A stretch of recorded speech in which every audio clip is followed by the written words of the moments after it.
Good morning बच्चों। सिद्धार्थ शिक्षा सदन सीनियर सेकेंडरी स्कूल सोजित रोड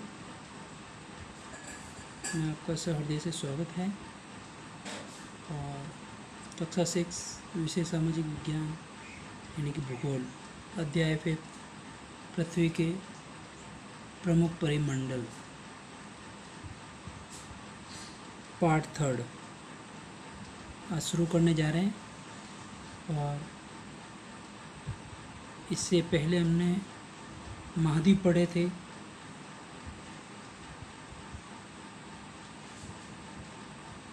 और आज पढ़ने जा रहे हैं जलमंडल। अब देखिए, जलमंडल जो है इसमें पृथ्वी को नीला ग्रह कहा जाता है। क्या कहा जाता है? नीला ग्रह। कौन सा ग्रह? नीला ग्रह, ब्लू, है ना। पृथ्वी का 71% 71% भाग जल है। क्या है? जल। तथा 29% यानी कि 29% भाग स्थल है। पृथ्वी यानी कि धरती का भाग है ना। जलमंडल में जल के सभी रूप उपस्थित होते हैं। जलमंडल में क्या होता है? जल के जितने भी रूप हैं वो सभी रूप उपस्थित होते हैं। इसमें महासागर एवं नदियाँ, झीलें, हिम नदियाँ जो हिमालय पर्वत से या बर्फबारी जो ग्लेशियर जो होता है वो जो नदियाँ होती है वो हिम नदियाँ होती है। और भूमिगत जल, और जो भूमि के अंदर जो जल है वह, तथा वायुमंडल की जल व वाष्प सभी सम्मिलित होते हैं जलमंडल में। ठीक है ना। पृथ्वी पर पाए जाने वाले जल का 97% यानी कि 97% से अधिक भाग महासागरों में पाया जाता है। किसमें? महासागरों में। कितने परसेंट? 97%। जो पृथ्वी पर जो जल का भाग है ना वो किसमें पाया जाता है? महासागरों में। किसमें? महासागरों में। ठीक है ना। वह इतना अधिक खारा होता है कि मानव के उपयोग में नहीं आ सकता। अगर आप सोचो कि ये पानी अगर मीठा हो जाए तो पानी की कमी नहीं रहेगी, लेकिन खारा होना भी ज़रूरी है। जल का संचय भी होना ज़रूरी है। और इसी से आपको पता है भाप बनती है। भाप से बारिश होके वापस धरती पर आती है, वही मीठा पानी हो जाता है। तो ये होना भी ज़रूरी है, क्योंकि पृथ्वी पर जितने भी जो भी स्थितियाँ हैं वो होनी ज़रूरी है, क्योंकि सभी एक दूसरे पर निर्भर रहते हैं। अब देखिए, एक चित्र देखें। अब आप ये वाला जो आप चित्र दिखाई दे रहा है आपको, ये ब्लू वाली जो लाइनें हैं वो महासागर है। और ये महासागर अभी हमने पढ़ा था 97% यानी कि 97.5% क्या है? महासागर। और जो आपको रेड कलर ये दिखाई दे रहा होगा, रेड कलर में, है ना, ये रेड कलर क्या? अलवण जल है, यानी कि खारा नहीं है। 2.5% ये अलवण जल है। शेष जल का बहुत बड़ा भाग बर्फ की परतों और हिम नदियों तथा भूमिगत जल के रूप में पाया जाता है। इसके बाद जो है ना वो जल का बहुत कम भाग अलवण जल के रूप में पाया जाता है। बहुत कम भाग अलवण वाला, अलवणीय जो खारा नहीं वो। अब देखिए, इसमें अलवणीय जल जो है मनुष्य के इस्तेमाल में आता है। अलवणीय जल जो है मनुष्य इसका उपयोग करता है। और यही कारण है कि नीले ग्रह में पृथ्वी जो है, पृथ्वी को कौन सा ग्रह कहा जाता है? नीला ग्रह, है ना। तो इसका मतलब यह हुआ कि यही कारण है कि नीले ग्रह में रहने के बावजूद हम पानी की कमी महसूस करते हैं। ठीक है ना। महासागर यानी कि ओशियन, ठीक है। महासागर जलमंडल के मुख्य भाग है। महासागर क्या है? जलमंडल के मुख्य भाग है। ये आपस में एक दूसरे से जुड़े हैं। सबसे बड़ी बात क्या है कि ये एक दूसरे से जुड़े हुए हैं। और महाद्वीप क्या है? अलग अलग है। महासागर एक दूसरे से जुड़े हुए हैं। महासागरीय जल हमेशा गतिशील रहता है। क्या रहता है? एक्टिव रहता है, गतिशील रहता है। तरंगें, ज्वार भाटा। ज्वार भाटे के बारे में मैंने बताई ही आपको। ज्वार और भाटा 12 घंटे ऊपर चढ़ता है, 12 घंटे नीचे उतरता है। 12 घंटे ऊपर चढ़ता है वो ज्वार होता है, 12 घंटे जो नीचे उतरता है वह भाटा होता है। महासागरीय धाराएं, महासागरीय जल के 3 प्रमुख गतियाँ होती है। ठीक है ना। बड़े से छोटे आकार के आधार पर, अब देखिए इसमें बड़े से छोटे आकार के आधार पर क्रमशः 5 महासागर है। फायदा मैंने भूल से 4 महासागर बताया, तो सॉरी, 5 महासागर हैं प्रमुख। जिसमें सबसे पहला है प्रशांत महासागर, दूसरा है अटलांटिक महासागर, तीसरा है हिंद महासागर, चौथा है दक्षिण महासागर और 5वां है आर्कटिक महासागर। ठीक है। 5 के नाम अच्छी तरह से याद कर लेने हैं। और बाय द वे 4 लिखे थे, 5वां भी लिख देना। प्रशांत महासागर, सबसे पहला जो महासागर है वो प्रशांत महासागर है।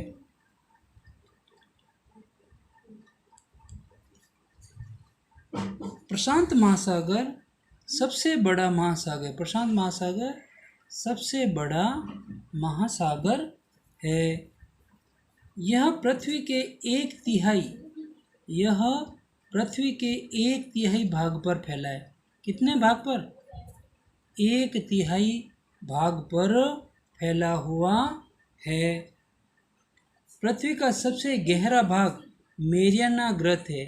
मेरियाना, इसका क्या नाम है? मेरियाना ग्रत, जो कि प्रशांत महासागर में स्थित है। इसे मेरियाना ट्रेंच भी कहते हैं और सबसे बड़ा खड्डा भी कहते हैं इसको। ठीक है ना। ये कहाँ पर है? प्रशांत महासागर में, प्रशांत महासागर में। ठीक है। अब आपको आगे देखना है कि प्रशांत महासागर जो है इसमें आप देखेंगे कि प्रशांत महासागर लगभग वृत्ताकार है। लगभग वृत्ताकार, यानी कि ऐसे ही गोल है। ठीक है, गोल है। अब देखिए इसमें एशिया, ऑस्ट्रेलिया, उत्तर अमेरिका, दक्षिण अमेरिका इसके चारों ओर स्थित है। जो प्रशांत महासागर है, आपने वर्ल्ड के मैप में देखा होगा कि जो प्रशांत महासागर है ये वर्ताकार है और इसके चारों ओर कौन कौन से कॉन्टिनेंट यानी कि महाद्वीप है? एशिया, ऑस्ट्रेलिया, उत्तर अमेरिका एवं दक्षिण अमेरिका इसके चारों ओर स्थित है। ठीक है। अब देखिए नंबर 2 पे अटलांटिक महासागर। कौन सा? अटलांटिक महासागर। ये विश्व का दूसरा सबसे बड़ा महासागर है। ये विश्व का दूसरा सबसे बड़ा महासागर है। अब देखिए यह अंग्रेजी भाषा के एस अक्षर के आकार का है। कौन से? एस मतलब सिद्धार्थ शिक्षा सदन है ना, इसी का पहला वर्ड ऐसे ही आता है ना, ऐसा आकार से। ठीक है, याद रखना, याद हो जाएगा आपको कि एस। मान लो प्रश्न पूछे कि एस आकार से कौन सा महासागर है, तो फिर आप बोलोगे सर ने कुछ तो कहा एस। फिर आपको साउंड जी सर, सिद्धार्थ स्कूल ऐसे नाम याद हो जाए। ये याद करने का एक तरीका बता रहे हैं ना। ये अंग्रेजी भाषा के एस अक्षर के आकार का है। इसके पश्चिमी किनारे पर, इसके पश्चिमी किनारे पर उत्तर एवं दक्षिण अमेरिका है तथा पूर्वी किनारे पर यूरोप और अफ्रीका है। ध्यान रखना, अटलांटिक महासागर के पश्चिम किनारे पर कौन कौन से हैं? उत्तर अमेरिका और दक्षिण अमेरिका, ये क्या है? महाद्वीप है। और पूर्वी किनारे पे यूरोप और अफ्रीका, ये याद रखना। अटलांटिक महासागर की तट रेखा बहुत दंतुरित है। दंतुरित मतलब ये ऐसे, ये ऐसे ऐसे है। दंतुरित मतलब दांतों के समान, है ना, दांतों के समान कहने का मतलब ये है। अटलांटिक महासागर की तट रेखा बहुत दंतुरित है, यानी कि दांतों के समान है। यह अनिश्चित को निश्चित नहीं, यह अनिश्चित है दंतुरित तट रेखा प्राकृतिक पोताश्रयों, पोताश्रय नहीं, जहाज या पत्तनों के लिए आदर्श मानी जाती है। जो जहाज रुकते हैं, बड़े बड़े बंदरगाह के लिए बहुत आदर्श मानी जाती है। और सबसे बड़ी बात देखो, इम्पोर्टेंट बात, कि व्यापार की दृष्टि से ये सबसे व्यस्त, यानी कि हमेशा ही व्यस्त रहता है। बहुत सारे जहाज वगैरह यहाँ रुकते हैं, व्यापार होता रहता है रात दिन। तो व्यापार की दृष्टि से ये सबसे व्यस्त महासागर है। कौन सा? अटलांटिक महासागर, ध्यान रखना। अब देखिए नंबर 3 पे आ रहा है हिंद महासागर। यही एक ऐसा महासागर है जिसका किसी देश के नाम पर, देखो हिंद नाम से ही पता चल रहा है आपको, हिंद महासागर ये किसी देश के नाम पर है, अर्थात भारत देश के नाम पर रखा गया है हिंद महासागर, है ना। यह महासागर लगभग त्रिभुजाकार है, त्रिभुजाकार, है ना। देखो ये ऐसे, यह लगभग त्रिभुजाकार है। और इसके उत्तर में कौन सा महाद्वीप है? एशिया।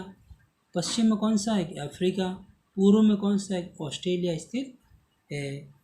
किसके? हिंद महासागर के।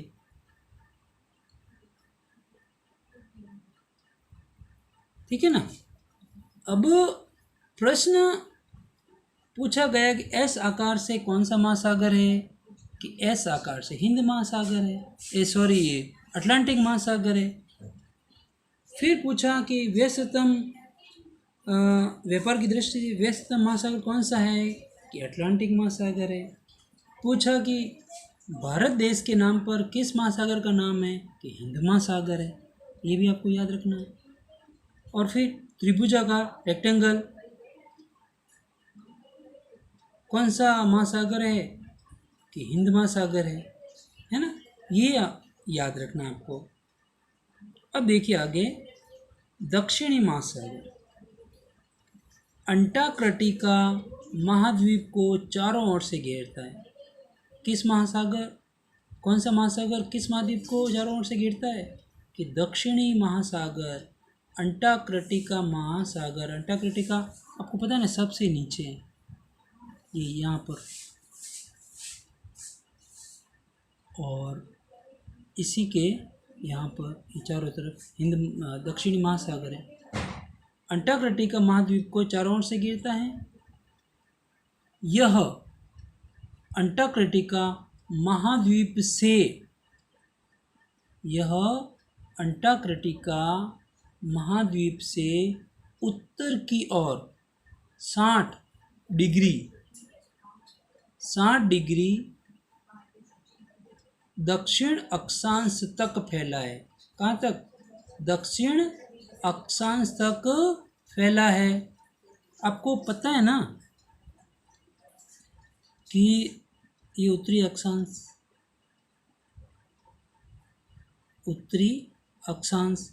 और ये है दक्षिण अक्षांश, ठीक है ना। तो ये दक्षिण 60 डिग्री दक्षिण अक्षांश तक फैला है। कौन सा? दक्षिणी महासागर। और ये किस महासागर चारों ओर, किस महाद्वीप को चारों ओर से घेरता है, कि अंटार्कटिका महाद्वीप को चारों ओर से घेरता है। आगे बढ़ते हैं। अंतिम आर्कटिक सागर, आर्कटिक महासागर को देखिए, ये उत्तर ध्रुव वृत्त में स्थित है। कौन से ध्रुव में? उत्तर ध्रुव वृत्त में स्थित है। उत्तर ध्रुव ऊपर की ओर है इस तरफ, ये दक्षिण ध्रुव, ये उत्तरी ध्रुव। ठीक है, उत्तरी ध्रुव वृत्त में स्थित है तथा यह उत्तर ध्रुव के चारों ओर फैला है। उत्तर ध्रुव के किस ओर फैला है? चारों ओर ये फैला हुआ है। यह प्रशांत महासागर से छिछले जल वाले, छिछले यानी कि यूँ कह सकते हैं कि दलदली या गंदा या मटमैला, छिछले जल वाले एक संकरे भाग से जुड़ा है। संकरे यानी सिकुड़ा हुआ संकरे भाग से जुड़ा है, जिसे बेरिंग जल संधि कहते हैं। क्या कहते हैं? बेरिंग जल संधि। अब मान लो प्रश्न आ जाए, बेरिंग जल संधि किसे कहते हैं? बेरिंग जल संधि उसे कहते हैं कि यह प्रशांत महासागर के छिछले जल वाले एक संकरे भाग से जुड़ा हुआ है, जिसे बेरिंग जल संधि कहते हैं। ठीक है ना। यह उत्तर अमेरिका के उत्तरी तटों तथा यूरेशिया, अब यूरेशिया आपको पता है ना, यूरोप प्लस एशिया दोनों जुड़े हुए होते हैं, उसे क्या कहते हैं? यूरेशिया कहते हैं। ठीक है ना। तो अब ये किन से जुड़ा? ये उत्तर अमेरिका के उत्तरी तटों तथा यूरेशिया से घिरा हुआ है। ठीक है। अब बच्चों, आपको वीडियो अच्छी तरह से सुनना है, एक नहीं 2 बार सुनना है, और राइटिंग अच्छी लिखनी है। कुछ बच्चे बहुत अच्छी लिखते हैं और कुछ बच्चे नहीं लिखते हैं। और एक और बात, मेरे आंसर की काफ़ी बच्चों को मैं देखता हूँ, काफ़ी बच्चे आंसर की से ही उत्तर देखकर लिख लेते हैं। नहीं, आपको वीडियो अच्छी तरह से सुनना है, अच्छी तरह से सुनना है, अच्छी तरह से प्रश्नों को भी ढंग से करना है, और प्रश्नों को पढ़ना है, और पढ़ते हुए वापस वीडियो सुनना है, और सुन करके वापस आपको प्रश्न को उत्तर देने हैं। क्योंकि अगर आप ऐसा नहीं करोगे और जो ही किया की से फटाफट उत्तर लिखे और फटाफट उत्तर लिख करके भेज दिया, ये नहीं होना। वीडियो सुनो आप आराम से, जब उत्तर की भेज रहे हैं उससे मिलान करो कि कोई रॉन्ग तो नहीं है, किस प्रकार हमने उत्तर लिखे हैं, ये ध्यान देना है ना, हमेशा ध्यान रखना। नहीं तो हम आपके पेरेंट्स को फ़ोन करेंगे, मुझे सब पता चल रहा है। अब देखिए, ध्यान देवें कि ये प्रश्न हैं, इन प्रश्नों को अच्छी तरह से पढ़ना, और प्रश्नों को पढ़ते हुए डेट लगानी है, चैप्टर का नाम लिखना है, महासागर को नाम लिखना है, इम्पोर्टेंट चीज़ों के नोट्स भी बनाने हैं। और ये जो प्रश्न है अच्छी तरह से आपको सुंदर राइटिंग में कार्य भी करना है। ठीक है। जो मैंने बातें बताई है उन बातों का अच्छी तरह से ध्यान दें, ये आपकी भलाई के लिए ही कह रहे हैं। और फ़ोन में किसी प्रकार का गेम न खेलें, ज़्यादातर गेम की तरफ ध्यान नहीं दें, पढ़ाई की तरफ ध्यान दें और पढ़ाई करते रहें। ठीक है। धन्यवाद। Thank you.